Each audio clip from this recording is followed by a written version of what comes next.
नमस्कार साथियों, मैं सचिन सबनीस एडवोकेट अपने YouTube channel SS legal literacy के माध्यम से आपका स्वागत करता हूं। आज के वीडियो में हम व्यवहार प्रक्रिया संहिता के आदेश 1 के बारे में समझेंगे। आदेश 1 जो कि वादों के पक्षकार से संबंधित है, पार्टीज टू द सूट।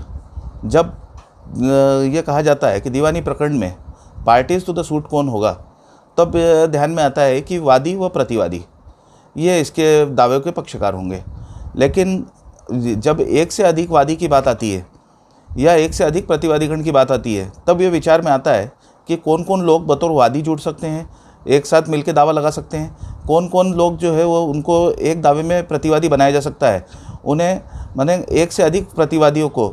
किस स्थिति में साथ में जोड़ा जा सकता है। और इसको जब विचार में लेते हैं तब वादी इस संबंध में आदेश 1 नियम 1 में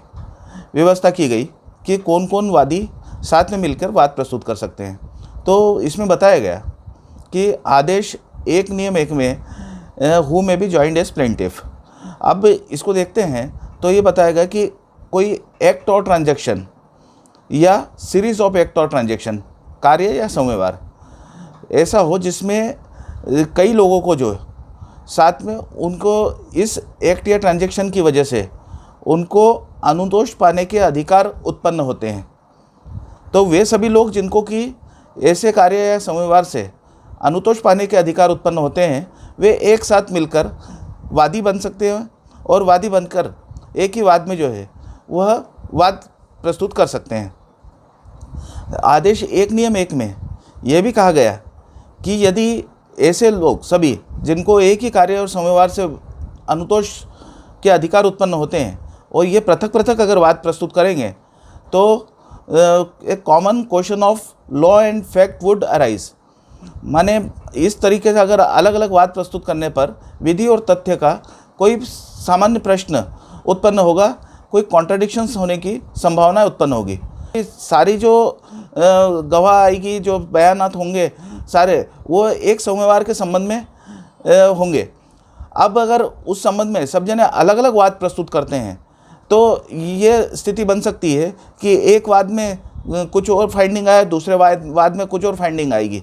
तो इसकी वजह से एक विवाद की स्थिति उत्पन्न हो सकती है। इसलिए सभी मिलकर वाद प्रस्तुत करेंगे तो वह उसमें किसी प्रकार का कॉन्ट्रडिक्शंस आने की संभावनाएं कम होगी। लेकिन यदि यहाँ पर जैसा कि यह तो नियम 1 की बात हुई, और नियम 2 में क्या बताया गया, ऑर्डर 1 रूल 2 में, उसमें बताया गया कि न्यायालय को ये शक्तियाँ होगी कि यदि सभी वादी साथ में मिलकर और उनके द्वारा वाद प्रस्तुत किया, लेकिन उसकी वजह से कोई उलझनें पैदा होती है या वाद में विलंब कारित होता है, तो न्यायालय यह वादी को बोल सकती है, वादीगण को, कि इसमें से आप निर्वाचित करें कि इसमें से आप किसको साथ में रखना चाहते हैं, और जो है अलग अलग सेपरेट ट्रायल करने का न्यायालय आदेश दे सकती है। नियम 1 नियम 3 में, आदेश 1 नियम 3 में यह बताया गया कि यदि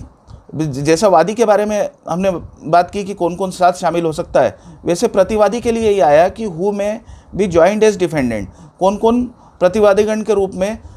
वाद में दायर उनको साथ में ज्वाइन किया जा सकता है। तो उसमें यह बताया गया कि कोई भी एक्ट या ट्रांजैक्शन या सीरीज ऑफ एक्ट और ट्रांजैक्शन, और जिसकी वजह से जिनके विरुद्ध कोई अनुतोष पाने के अधिकार उत्पन्न होते हैं, तो वे सभी लोग जिनके विरुद्ध अनुतोष पाने के अधिकार उत्पन्न होंगे, उन सबको एक ही वाद में एक साथ ज्वाइन किया जा सकता है। नियम 3 में यह भी कहा गया कि यदि उनको एक साथ ज्वाइन नहीं करते हैं तो वही common question of law and fact would arise, तो वही इस प्रकार से कोई विधि और तथ्य का प्रश्न उद्भूत होगा अगर साथ में ज्वाइन नहीं किया जाता उनको। उसको आगे जैसे फिर कहा गया नियम 3A इसमें जोड़ा गया, और जिसमें ये बताया गया कि यदि कोर्ट को ऐसा लगता है कि डिफेंडेंट को साथ में जोड़ने से, कई डिफेंडेंट्स को साथ में जोड़ने से उसमें कोई विचारण में विलंब कारित हो रहा है या कोई उलझनें उत्पन्न हो रही है, वहाँ वह वादी को कह सकेगा कि भाई इनमें से जो है आप कौन को आवश्यक है और उसको कम करें या उसके संबंध में जो है पृथक वाद प्रस्तुत करें, तो वहाँ यह न्यायालय बता सकती है। अब नियम 3 क तो हमने देखा 3A में, नियम 3B इसमें जो बना है वह मध्य प्रदेश के में संशोधन द्वारा उसको जोड़ा गया, और संशोधन द्वारा जोड़ के उसमें वह ये जो कंडीशन दी गई है उसमें बताया गया कि किसी कृषि भूमि के संबंध में कोई हक या अधिकार का वाद है तो वहाँ पर शासन को, मध्य प्रदेश राज्य को उसमें पक्षकार बनाए जाना आवश्यक है। और उसमें मध्य प्रदेश जो उच्चतम सीमा 1960 का उस जो प्रावधान दिया गया है, जिसमें बताया जाता है कि व्यक्ति को भूमि, अधिकतम भूमि कितनी रखने की पात्रता है एक व्यक्ति को, एक कुटुंब को, तो उसका उल्लेख यदि उसके विरुद्ध इस अधिनियम के अंतर्गत कोई विवरणी चल रही है किसी सक्षम न्यायालय में तो उसका भी उल्लेख करना आवश्यक है।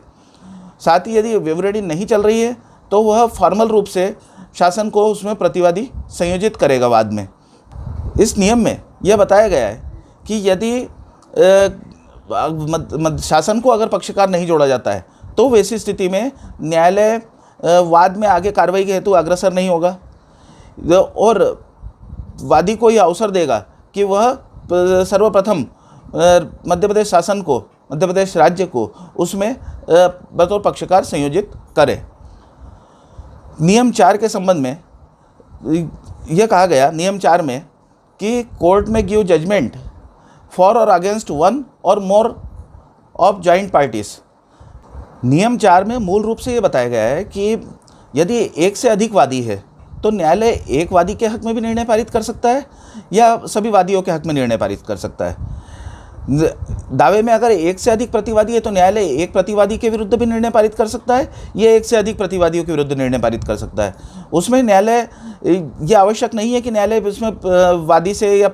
वादी से ये कहेगा कि आप जो है इसमें कोई संशोधन करें, तब जाकर हम एक वादी के पक्ष में या एक प्रतिवादी के विरुद्ध निर्णय पारित करेंगे या ऐसी कोई, तो वो न्यायालय की शक्तियां हैं जिसमें प्रकरण की परिस्थितियों के अनुसार जो उचित पाते हैं उस अनुसार निर्णय पारित करेंगे। नियम 5 जो दिया गया है वो दावाकृत संपूर्ण अनुतोष में प्रतिवादी का हितबद्ध होना आवश्यक नहीं है, यह बताया गया है। मतलब एक से अधिक प्रतिवादीगण हैं तो और अनुतोष, कई अनुतोष मांगे गए। अब उसमें एक अनुतोष एक प्रतिवादी के विरुद्ध है, दूसरा कुछ एक्स्ट्रा अनुतोष है, कोई रिलीफ है वो दूसरे प्रतिवादी के खिलाफ मांगा गया है। तो इसमें यह भी जरूरी नहीं कि जितने प्रतिवादी हैं, जितने प्रतिवादीगण हैं, सभी अनुतोष सभी के खिलाफ मांगे गए हो, ऐसा कहीं आवश्यक नहीं है इसमें। अब नियम 6 जो बताया गया कि एक ही संविदा के आधार पर दायी पक्षकारों का संयोजन। अब जैसे कि कोई कॉन्ट्रैक्ट होता है, कोई संविदा हो रही है और उसमें उस संविदा में और इस संविदा में उनके द्वारा जो शामिल किया गया कि विनिमय पत्र, हुंडियों को भी शामिल किया गया, वचन पत्रों को भी शामिल किया गया। अब इस संविदा में उनके द्वारा बताया गया है, इस नियम में बताया गया है कि जितने भी लोग इसमें हितबद्ध पक्षकार हैं वे सभी लोग जो है वह आवश्यक पक्षकार होंगे किसी वाद के लिए, और उनको जो है पक्षकार इसमें बनाया जा सकता है। उनका वाद पत्र में उनका संयोजन किया जाना चाहिए। नियम 7 जो दिया गया, जब वादी को संदेह है कि किससे प्रतितोष चाहा गया है, मतलब यहाँ पर कई बार ऐसी स्थिति बनती है कि जैसे वादग्रस्त भूमि कोई भी है, उस भूमि के ऊपर कोई कब्जे में है, उसका अपना उस पर कुटुंब है कोई व्यवस्था उसमें। अब प्रश्न ये है कि उस पर कौन, उसमें से किससे मध्यवर्ती लाभ प्राप्त कर सकेगा, किससे किराया प्राप्त किया जा सकेगा। जब वादी इसमें संशय में रहता है कि इसमें कौन कब्जे में है, कौन एक्चुअल उसका किसके कब्जे में है या कौन उसके ऊपर खेती कर रहा है, ये सारी चीज़ें, तो जहाँ ये भ्रम की स्थिति होती है कि वह किससे अनुतोष प्राप्त कर सकेगा या किससे उसको रिलीफ मिलेगी, तब वादी एक से अधिक लोगों को भी उसमें पक्षकार बना सकता है। और जब उनको पक्षकार बनाता है, प्रतिवादी उनको बना दिया, तब न्यायालय ये अवधारित करेगी कि वह उस रिलीफ के लिए कौन पक्षकार किस हद तक दायी है। तो ये उस स्थिति में नियम 7 बताया गया है कि जब भ्रम की स्थिति होती है कि अनुतोष किससे प्राप्त किया जा सकता है। तो ये जो है स्थिति आज की, कि हमने आदेश 1 नियम 1 से लेकर आदेश 1 नियम 7 को समझा। आदेश 1 नियम 8 से आदेश 1 नियम 13 तक के लिए हम इस आदेश 1 के संबंध में भाग 2 बनाएंगे, जिसमें हम उसमें पूर्णतः इसके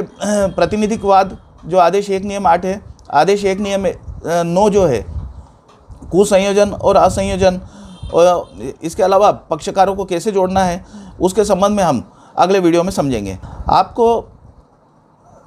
यह वीडियो में बताई गई जानकारी महत्वपूर्ण प्रतीत होती है तो वीडियो को जो है आप अधिक से अधिक शेयर करें। अभी तक आपके द्वारा मेरे चैनल को सब्सक्राइब नहीं किया है तो चैनल को सब्सक्राइब करें और बेल आइकन साथ में दबाएं, ताकि आपको आने वाली नोटिफिकेशन जो भी हम वीडियो अपलोड करते हैं वो तुरंत प्राप्त हो सके। अधिक से अधिक वीडियो को लाइक करें। साथ ही साथ यदि कोई